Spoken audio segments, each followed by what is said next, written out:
வணக்கம். Morals of the story. என்னுடைய சொந்த அனுபவங்களை ஒரு சிலர் பகிர்ந்துக்கலாம். சரி, ஃபர்ஸ்ட் நம்ம ஒரு கதைக்கு போகலாம். இது ஒரு கற்பனை கதை. கதையில் வர கான்செப்ட் மட்டும் புரிஞ்சுங்க, வேற எதுவும் வேண்டாம். ஓகேங்களா? அது ஒரு ஆ, அது ஒரு கிராமம். அந்த கிராமத்தில் வந்து ஆற்று ஆற்று பாசனமும் ஏரி பாசனமும் இல்லாத ஒரு கிராமம். அங்கே ஒரு ஏழை விவசாயி இருந்தார். அந்த விவசாயி மழையை நம்பி மட்டும் மழையும் அவர் நிலத்துல இருந்த ஒரு சின்ன கிணத்தை நம்பி மட்டும் விவசாயம் பண்ணிக்கிட்டு இருந்தார். ஆனால் அவர் ஒரு மிக சிறந்த கடவுள் பக்தரும் கூட. அவருக்கான ஒரே ஸ்பெஷல் என்னன்னா, அவர் வச்சிருந்த அந்த சின்ன நிலத்துல மொத்தம் 2 மூட்டை நெல் தான் விளையும். அந்த 2 மூட்டை நெல் வந்து ஒரு மூட்டை வந்து விதை நெல் எடுத்து வச்சுக்கிட்டு, அடுத்த மூட்டை நெல்லை வந்து அவர் அந்த அந்த ஒரு சின்ன சின்ன கிராமங்களுக்கு சேர்த்து பொதுவான ஒரு சந்தை இருக்கும், பக்கத்து ஊர்ல இருக்க சந்தை. அந்த சந்தைக்கு எடுத்துட்டு போவார். அங்க ஒரு நடைமுறை உண்டு. எடுத்துட்டு வர நெல்லுங்களை ஒப்பிட்டு பார்ப்பாங்க. ஒப்பிட்டு பார்த்து அதுக்கு தரத்துக்கு ஏற்ற மாதிரி அதுக்கு விலை நிர்ணயம் செய்வாங்க. தரம் அதிகமாக இருந்து அதுக்கு டிமாண்ட் அதிகமாக இருந்ததுன்னா பொது ஏலத்துல விடுவாங்க. இவருடைய நெல் என்னைக்குமே டிமாண்ட் டிமாண்ட் அதிகமாக தான் இருக்கும். ஏலத்துல விடுவாங்க. அதிகபட்ச விலை போகும். அந்த அந்த விவசாயிக்கு அந்த அந்த பணம் வந்து அந்த வருடம் முழுவதும் அவருடைய வாழ்க்கையை ஓட்டுறதுக்கு கரெக்டாக இருக்கும். அதுக்கு மேலே அவரால் எதுவும் சேமிப்பு எதுவும் நடத்த முடியாது. வாழ்க்கை இப்படி தான் போயிட்டு இருக்கு. அவங்களுக்கு ஒரு தர்ம பத்தினி. அவங்களும் எந்த எந்த வித பிரச்சனையும் பண்ணாதவங்க. இவங்களுக்கு ஒரே ஒரு மகள் தான் இருக்கிறாங்க. தர்ம பத்தினி அந்த வருஷம் விதைப்புக்கு முன்னாடி ஒரு விஷயத்த சொல்றாங்க. இப்படியே போயிட்டு இருந்தா எப்படி? நம்ம பொண்ணு வளர்ந்துக்கிட்டே இருக்கா, அடிஷ்னலாக சேர்த்து வைக்கிறதுக்கு நீங்கள் எதுவும் பண்ணவே முடியாதா அப்படின்ற மாதிரி கேட்குறாரு. நம்ம விவசாயிக்கு தெரிஞ்சது ஒன்றே ஒன்று தான், விவசாயம் பண்ணி அந்த நெல் மூலமாக ஒரு வருமானம் தான். ஓகே, இந்த முறை விட்டுட்டார். இந்த முறை அவர் வந்து சின்னதாக ஒரு விஷயத்த யோசிச்சார். நமக்கு விளையிற நெல் மட்டும் இன்னொரு ஒரு மூட்டை எக்ஸ்ட்ரா விளைஞ்சா நம்மளால அந்த பணத்தை அப்படியே சேமிக்க முடியும். அது அது அது போதும். அது வந்து நமக்கு வந்து பொண்ணுக்கான கல்யாணத்துக்கான தேவைகளை சரி பண்ணோம். ஒரு 2-3 வருஷம் அது மாதிரி நடந்தால் கூட போதும், பொண்ணுக்கான தேவைகளை சரி பண்ணோம் அப்படின்னு அவர் நினைச்சார். இப்போதான் விஷயம். அவருடைய விவசாயம் எப்படி நடந்துட்டு இருக்குன்னா, எல்லாமே அன்சீசனாக நடக்கும். எல்லாமே அன்சீசனாக நடக்கும். அவர் விதை விதை விதைச்ச உடனே மழை வரணும், ஆனால் மழை வராது, குறைஞ்ச மழை தான் வரும். அவர்கிட்ட இருந்த கிணத்துல இருந்த தண்ணியை வச்சு தான் அவர் விவசாயம் பண்ணுவார். விளைஞ்சி வரும்போது ஒரு குறிப்பிட்ட பீரியடுக்கு வந்து காற்றடிக்கணும், அப்போ காற்றடிக்காது. இல்லைன்னா வேகமாக அடிச்சிடும். அதில் நிறைய நெல் மணிகள் உதிர்ந்து உதிர்ந்து விழுந்துடும். தப்பிச்சு பொழிச்சது மட்டும்தான் நிற்கும். ஒரு கட்டத்தில் வந்து நல்ல வெயில் காயணும், அப்போ வெயிலே காயாது. அதில் ஒரு சில பயிர்கள் வந்து அழுகிவிடும். சரியா, அந்த வெயிலுக்கு அதுக்கு தேவையான போஷாக்கு கிடைக்காம அது ஒரு அழுகிவிடும். இதை அவர் நோட் பண்ணும்போது இந்த முறை அவருக்கு எண்ணம் வந்து எக்ஸ்ட்ரா ஒரு மூட்டை கிடைச்சா நல்லா இருக்கும்ன்றதுனால இந்த சீசன் ஒவ்வொரு சீசன் மாறும்போது சின்ன சின்ன மன கஷ்டம் அடைஞ்சது. அது தினம் தினம் அந்த சீசன், ஐயோ இந்த டைம் இது நடக்கணுமே, அதுக்கு பதில் இது நடக்குது அப்படின்னு சொல்லிட்டு மன கஷ்டங்களை அடைய ஆரம்பிச்சார். இப்படியே போயிட்டு இருக்கும்போது ஒரு மாசம் கூட அவர் தாண்டல. அவர் வந்து அது ஏறக்குறைய ஒரு 6 மாசம் பயிர் வச்சுங்களேன். ஒரு மாசம் கூட தாண்டல. ஒரு கட்டத்துல ரொம்ப ஃப்ரஸ்ட்ரேஷன் ஆகி கடவுளை திட்ட ஆரம்பிச்சிட்டார். எப்படி? கட் அங்கிருந்து, கடவுளே இது உனக்கு பொறுக்குமா, இது உனக்கு நியாயமா அப்படின்னு கத்த ஆரம்பிச்சிட்டார். கடவுள் தெரியல, அவர் முன்னாடி தோண்டிட்டார். தோண்ட உடனே, என்னப்பா எதுக்குப்பா என்ன திட்டுற அப்படின்னு அவர் ரொம்ப பொறுமையாக கேட்டார். இல்லை, உனக்கு விவசாயத்தை பற்றி என்ன தெரியுது அப்படின்னு விவசாயி கேட்டான். கடவுள் அதுக்கு பதில் சொல்றாரு. தயவு செஞ்சு கான்செப்ட் நோட் பண்ணிடுங்க. எனக்கு என்னப்பா தெரியும், நான் இந்த மாதிரி எனக்கு என்னப்பா தெரியும், நான் சாதாரண இது தானே அப்படின்ற மாதிரி அவர் சொன்னார். நான் ஒரு சாதாரண பனிமணியில் உட்காந்துக்கிட்டு இருக்கேன், எனக்கும் இங்கே இருக்க சமவெளி பிரதேசத்தில் நடக்கிற விவசாயம் எனக்கு என்ன தெரியும் அப்படின்னு அவர் சொல்றாரு. சொல்லிட்டு, சரி இப்போ உன் பிரச்சனை தான் என்ன அப்படின்னு கேட்டார். சரியான நேரத்தில் சீசன் இன்னைக்கு மழை வரப்போ மழை வர மாட்டேங்குது, காத்தடிக்கும் போது காத்தடிக்க மாட்டேங்குது அப்படின்னு விவசாயி போடலாம். அப்படியா? அப்போ ஒன்று பண்ணட்டா, இந்த கிளைமேட் கண்ட்ரோல் நான் உங்ககிட்டயே கொடுத்துட்டா, நான் உங்ககிட்டயே கொடுத்துட்றேன், ஏன்னா எனக்கு தான் தெரியலையே அப்படின்னு சொல்லிட்டு இனி நீ சொல்றது நடக்கும் அப்படின்னு மறைஞ்சு போயிட்டாரு.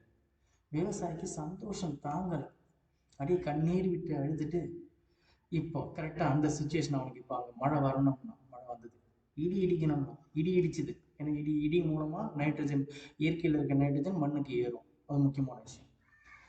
அடுத்தது கொஞ்ச நாள் வெயில் காயணும்னா வெயில் காய்ஞ்சது, லேசான காற்று அடிக்கணும்னா காற்று அடிச்சுது, அறுவடை அப்போ நல்ல வெயில் காயணும், வெயில் காயணும்னு சொன்னான், நல்ல வெயில் காய்ஞ்சது. இவ்வளோத்தையும் அமோக விளைச்சல். ஆனால் ஒரு சின்ன விஷயத்த அப்பயே அவன் நோட் பண்ணுறான், என்னவோ ஒரு தப்பு நடக்குது அப்படின்னு மட்டும். விளைச்சல் அமோகமாக இருக்கு, வழக்கம் போல அறுவடை பண்ணுறான். இந்த முறை வந்து 4 மூட்டை நெல் அவனுக்கு கிடைச்சிருந்தது. சந்தோஷம் தாங்கலை அவனுக்கு. அவனுடைய நில அமைப்புக்கு 1 மூட்டை நெல் விதை நெல் கிடைச்சா போதும், 3 மடங்கு லாபம் வந்ததா, 3 மடங்கு விளைச்சல் அவனுக்கு கிடைச்சிருந்தது. அதை எடுத்துட்டு சந்தை கடைக்கு போகிறான். வழக்கம் போல அவனுடைய நெல்லை வந்து ஒப்பிட்டு பார்க்குறாங்க. அங்கே தான் அங்கே என்ன நடக்குதுன்னா, அந்த நெல் வந்து இருக்கிறதுலே லோ குவாலிட்டி. அதாவது நெல் எடுத்து நசுக்கி பார்த்தா துருவா நொறுங்குது. வழக்கமாக அவன் நெல் வந்து இரும்பு மாதிரி இருக்கும்னு சொல்லுவாங்க. ஓகே, இன்னும் இரும்பு மாதிரி கல் மாதிரி இருக்கும், துருவா நொறுங்குது. என்ன சொல்கிறாங்கன்னா, லோயஸ்ட் குவாலிட்டி புண்ணாக்குன்னு சொல்கிறாங்க. அதாவது மாட்டு தீவனத்துக்கு மட்டும்தான் இந்த நெல் எலிஜிபிலிட்டி அப்படின்னு சொல்லி அதுக்கு ஒரு விலை நிர்ணயம் பண்ணுறாங்க, இருக்கிறதுல அடிமட்ட விலை. அவனுக்கு ஒன்றும் பேரதிர்ச்சி. அந்த நெல்லை கொடுத்துட்டான், கொடுத்துட்டான், அந்த காசை வாங்கிட்டு வர்ற வழியில் ஒவ்வொன்று கத்துறான். கத்திட்டு மறுபடியும் கடவுளையேன்னு கத்தனான். கடவுளை இந்த முறை வந்துட்டார், 4 மாதம் முன்னாடி போனவர் இந்த முறை வந்துட்டார்.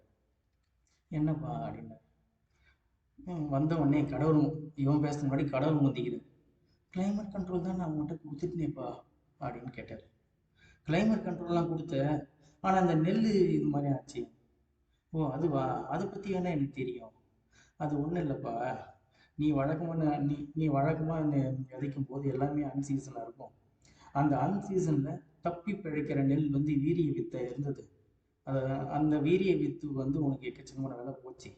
இப்போ வந்து எல்லாமே சொகுசாக கிடைச்சிது, எந்தெந்த சீசனில் எது எது வேணுமோ அது எல்லாமே சொகுசாக கிடைச்சிது. அப்படி இருக்கும்போது அந்த அந்த அந்த நெல்லால் போராட வேண்டிய அவசியமே இல்லை. அது ஏறக்குறைய அப்படியே சோம்பேறியாகவே இருந்துருச்சு. போராட வேண்டிய அவசியம் இல்லைன்றதுனால அந்த அந்த நெல்லில் இருக்க வீரியம் குறைஞ்சி போச்சு அப்படின்னு சொன்னார். இந்த முறை தான் அந்த விவசாயிக்கு திடீர்னு அறிவு வந்தது. முதல்ல அவன் அறியாமையில் கடவுளை திட்டினதை அவனுக்கு ஞாபகம் வந்தது. ஐயோ கடவுளே, உனக்கு விவசாயத்தை பற்றி என்ன தெரியும் நான் கேட்டுட்டேனே, என்னை மன்னிச்சிரு கடவுளே, என்னை மன்னிச்சிரு கடவுளே அப்படின்னு கதறி கதறி அழுகுறான்.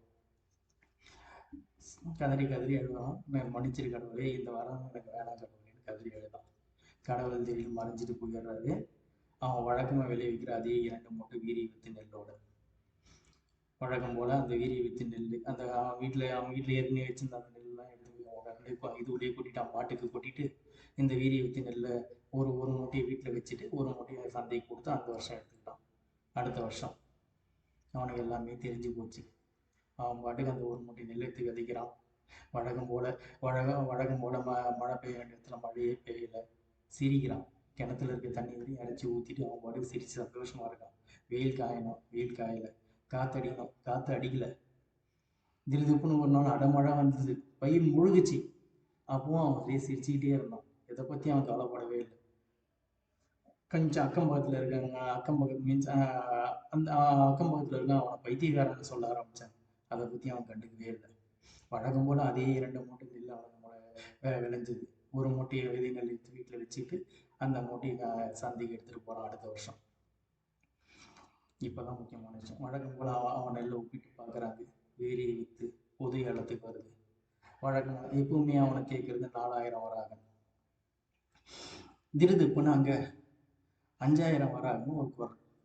திரும்பி பார்த்தா அந்த அந்த பொது ஏலத்துக்கு இந்த மாதிரி இங்கே வீரிய வித்து நெல் கிடைக்குதுன்னு சொல்லிட்டு அந்த பொது ஏலத்துக்கு வெளியூரை சேர்ந்த ஏலம் கேட்குறவங்க வந்திருந்தாங்க ஸ்பெஷல் பர்மிஷனோட. நோட் பண்ணுங்க, எந்த எந்த ஒரு நாட்டுக்கும் வெளி வியாபாரியும் திடுதிப்புன்னு வந்து வியாபாரத்தை ஆரம்பிச்சிடவும் முடியாது, எந்த பொருளும் வாங்கவும் முடியாது. அரசனோட பர்மிஷன் இல்லாமல். அந்த அரசனோட பர்மிஷன் வாங்கிக்கின்னு இங்கே இந்த மாதிரி இந்த ஏலத்தில் கலந்துட்டு வந்திருந்தாங்க. அவங்க ஒரு 4-5 பேர் சேர்ந்து ஒரு குரூப்.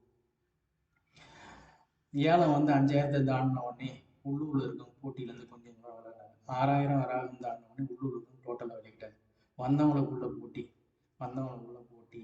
அது 12,000 தாண்டுது. 12,000 வராகனுக்கு அந்த நெல் விற்கப்படுகிறது. வழக்கமாக இந்த ஏழை விவசாயி கிடைக்க வேண்டியது 4,000 வராகன். மிகுந்த சந்தோஷம். கடவுளுக்கு அப்படி ஒரு கதறி கதறி கடவுளுக்கு நன்றி சொன்னோம். Morals of the story. நம்ம ஏன் ஒரு மாரலும் நிறுத்தோம்? ஃபர்ஸ்ட் கிளைமேக்ஸ் நடந்த விஷயத்த சொல்லுவோம். கஷ்டப்படாமல் வளர்றவங்க இல்லை வளர்ந்தவங்க கண்டிப்பாக வீரியத்தோடு இருக்கிறதுக்கு வாய்ப்பே இல்லை. கஷ்டங்கள் நம்மளுக்கு பலப்படுத்துறதுக்கு மட்டுமே. வீரிய வித்து வரணும்னா அன்சீசனில் மட்டும்தான் வரும். ஓகே. மாறல் 2. கடவுள் உனக்கு கொடுக்கணும்னு நினைச்சா இந்த வழியில் தான் கொடுப்பாருன்னு நீ நினைக்காது. நீ எதிர்பார்க்காத வழியில் அவர் கொடுப்பாரு. ஓகே. வருஷம் அவன் சந்தைக்கு போயிட்டு தான் இருந்தான். வருஷம் அவனுக்கு அந்த 4,000 வராக, அதிகபட்சம் 4,000 வராக தான் கிடைச்சிட்டு இருந்தது. ஓகே. இதில் இன்னொரு அன்னோன் மாறல் இருக்கு. கடவுள் ஏன் முதல் முறை பார்த்த உடனே எனக்கு என்னப்பா விவசாயத்தை பற்றி தெரியும்னு சொன்னார்? இந்த முதல் 2 மாறல் நீங்கள் கேட்டிருக்கலாம். இது நான் எனக்கு தெரிஞ்சதை நான் சொல்கிறேன். ஒரு அப்போதான் பேச தெரிஞ்ச ஒரு 4 வயசு 5 வயசு குழந்தைகிட்ட நம்ம எப்படி பேசுவோம்? ஒரு மிக சிறந்த தத்துவவாதி எப்படி பேசுவார்? ஒரு மிக சிறந்த கணித மேதை எப்படி பேசுவார்? இல்லை ஒரு நாட்டின் அதிபர் எப்படி பேசுவார்? எல்லாருமே அந்த குழந்தைக்கு ஈக்குவலாக 5 வயசாக மாறி தான் பேசுவாங்க. ஓகே. அவங்க கிட்ட போயிட்டு அந்த குழந்தைகிட்ட ஒரு தத்துவங்கள் பேச முடியாது. இல்லை லெனினிசம் மார்க்சிசம் பேச முடியாது. இல்லை வேதாந்தத்தை பேச முடியாது. கரெக்டுங்களா? அங்கே தான் அதுதான் நடந்தது. நீங்கள் எப்படியோ நீங்கள் எப்படியோ அது மாதிரி தான் கடவுள் உங்களுக்கு பதில் சொல்லுவார். இதில் ஃப்ளிப் சைடு ஒன்று இருக்குது. நீங்கள் ஒரு அரகன்ட், அடுத்தவங்களை மதிக்காதவங்களா இருந்தால் அதே மெத்தடில் மட்டும்தான் கடவுள் உங்களுக்கு பதில் சொல்லுவார்.